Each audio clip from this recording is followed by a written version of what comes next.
Today we're going to talk more about loops, and in particular, it's worth seeing some common approaches to solving certain kind of problems using loops, and be able to identify those and sort of apply them in your own situations.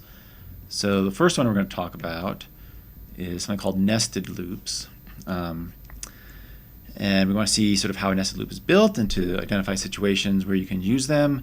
And then also we want to analyze the behavior of a nested loop. In other words, how expensive is it to use, or how much time might it take? So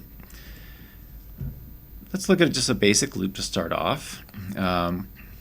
Here we have a loop. I'm going to actually, maybe replicate it over here for a second. So a for loop, again, you create some sort of counting variable, and I am using I here, which I feel very reluctant to do, and I'm doing it just so it fits on the slide. You will see a lot of for loops with I's and J's in them. They're sort of a holdover really from Fortran, maybe even earlier, I'm not sure, an early programming language. And so people often use them as sort of a very shorthand for a counting variable in a loop. But I think, especially now that loops have a sort of more diverse purpose, it's in fact, maybe I won't use I here. I will have, well, I'll just say count equals 0. Anyway, it doesn't mean anything, right? And it does sort of mean something in the sense that it's commonly used to just mean a counting variable, but I would sort of urge you to maybe avoid that if you can. There are languages that kind of have different opinions on this, and that's okay, but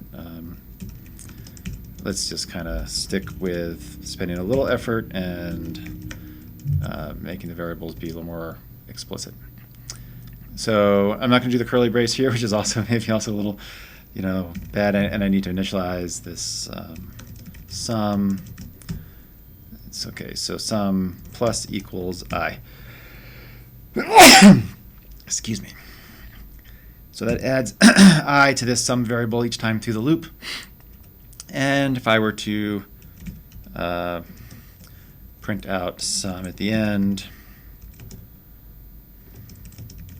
we can see what the sum of those values is. So, here I used I instead of count. So the bad thing about changing your mind halfway through is that you can make little mistakes like that. Sum is 10. Okay, so how does this work again? We start at 0. We check to see if 0 is less than 5. It's true. We iterate, execute the body of the loop. When we're done with that statement or statement block, we go up here, increment, and we repeat the checking of the condition. Oops, we go this way, I guess. Checking of the condition, action, iterate, checking of the condition, action, iterate. This statement here can be anything you want, right? Any valid statement. It can be a method call. It can be, a print statement. But in particular, it could be another for loop, which is a valid statement in Java, right? So I can say each time through the loop, I want to execute this, and this other for loop. Let's not use counter; it's too close to count. Number. All right, I'm already running out of ideas here, right? For number plus plus, and here I'm going to print out number. So here I'm doing the little shortcut sysO, and then I do alt space. I think it's control space in Windows that auto completes certain things. You have to poke around Eclipse Googler, and there's some discussion on Piazza about sort of either making that be a little more active or not.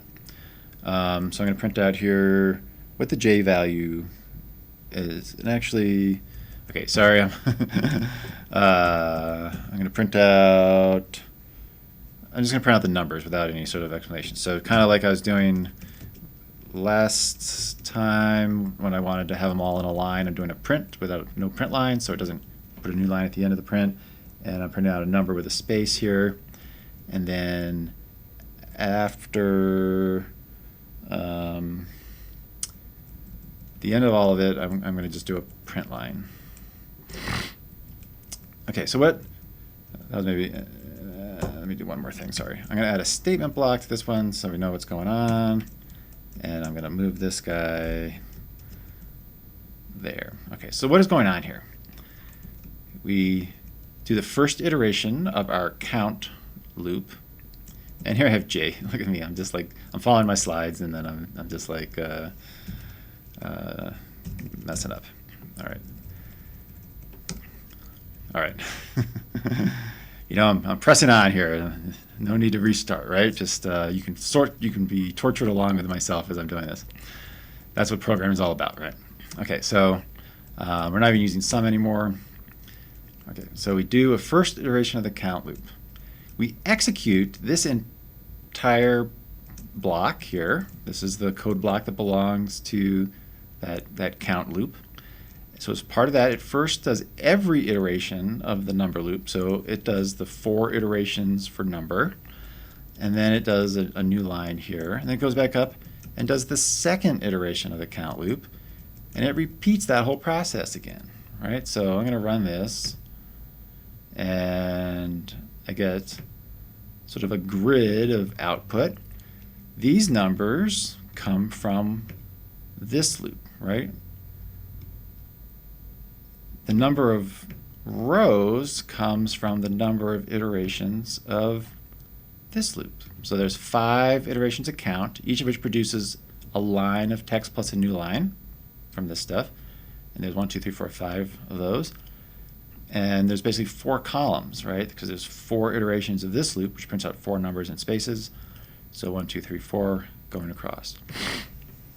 So the point here is that, okay, Java's built so that you can sort of plop in a statement as the thing to happen when you execute a loop, and you can make that be another for loop. And this is called a nested for loop because this one is inside, nested, indented inside this loop here. Let's look at a few slides for a second. So here's a variation of that theme. I am going to go from count here to count plus 4. So I'm using expressions to set up this second loop. That's fine too, right? Anything that evaluates to a number here can be used to initialize this counting variable. And anything that evaluates a number here can be used as part of this relational operation that compares two numbers. And so what is this one going to do? So notice here, first time through, we count from 0, count, up to but not including 4, 0, 1, 2, 3. We do a new line. We come back up here. Count is now 1. We initialize number with 1. And you know, this is a whole separate number essentially, right? It didn't. Once we left the scope of this for loop, this number variable went away. And then the next time through, it's rebuilt again for this next time through the loop. So what happens here? Count is now 1, so we initialize it with 1, and we count up to, but not including 5. So that's 1, 2, 3, 4. Next time through, count is 2, and so we go from 2 to not including 6, which is 5. Next time to 3 up to 6, and then finally 4 up to 7. So I get this changing behavior in the loop based on this this expression here. And this is kind of a common thing you see as well. You sort of want to do something based on this first loop to kind of do something in the second loop. Okay, so you know, the other thing to point out in some ways is that right away this gets more complicated. There's a lot of stuff to track. I was sort of saying like, hey, this is pretty simple. We know how many times it iterates based on this number because we're following the pattern of starting with 0 and counting up by 1. So this says 5 times is how many we go. All of a sudden here we have to think a little bit more about this, and it's easy to make a mistake, like you use number where you meant count and count where you meant number, and you know, the complexity grows very quickly. Now the pattern of the nested loop is that there's some terminology associated with it. So this first one is called the outer loop because it's on the outside of all the stuff happening on the inside. And then this second loop that's nested inside it is called the inner loop. And the thing to remember is that the inner loop goes bzz, bzz, bzz, bzz, bzz, bzz, bzz, really fast, and then the outer one, boom, goes to the next one. And the inner one goes da da da da da da da, and then the outer one goes boom, right? So the inner one is one that's happening really fast, and this one is going kind of slowly. Anyway, you have to pay attention to which one is the one that's being repeated over and over again. Okay, so there's this, and I guess here, let me add in one more line to match my code. I'm doing a print where I'm saying what count is, and I'm adding in a little bit of just sort of a little bit of visual marking as to where we are, and maybe I need a space there. So let's run this now. Okay, so this is telling us what count's value is, and then this tells us what number value is as that number loop iterates, right? So first time count is 0, so we go 0 to 3. Next time count is 1, so we go from 1 to 4, and so on. Okay, so we have our outer loop and our inner loop. A lot of times when you have this structure, you have your outer loop, and then you have some number of statements that kind of help set up the inner loop. And in this case, the setup is to print a little number and a colon to kind of start off the line, right? That's some behavior that happens once before this inner loop goes. And then often there's some sort of line that cleans up the inner loop that finishes it off. So I want to add a new line character at the end of the inner loop to get down to the next line so that when we repeat it, this all starts on a fresh line. So again, that's also, you see this a lot, and you should kind of think about in your own problem whether you have something to set up and something to finish off if you have a nested loop. So have the outer loop, some sort of setup, do the inner loop, some sort of finishing step. And that could be multiple steps, a method call, whatever you want. But again, that's the kind of thing to start to recognize and be comfortable with if trying to turn your own problems into something that matches that style. So we can actually nest as many times as we want. I could add another layer here. Int val equals 0, val, anyway, I'm not going to actually do it. So I could do another for loop with another action, and that's a triply nested for loop. I got to get rid of this extra starting curly brace here. And anyway, you sometimes see code that's 4 or 5 layers deep. Often that means the person is not doing a good job really thinking about how to solve that problem effectively.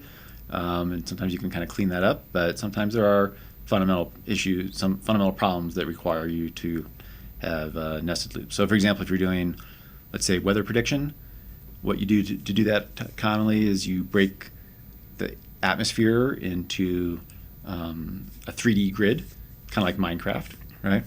And then when you're doing stuff, you have to go over the columns, you have to go over the rows, and you have to go over the depth.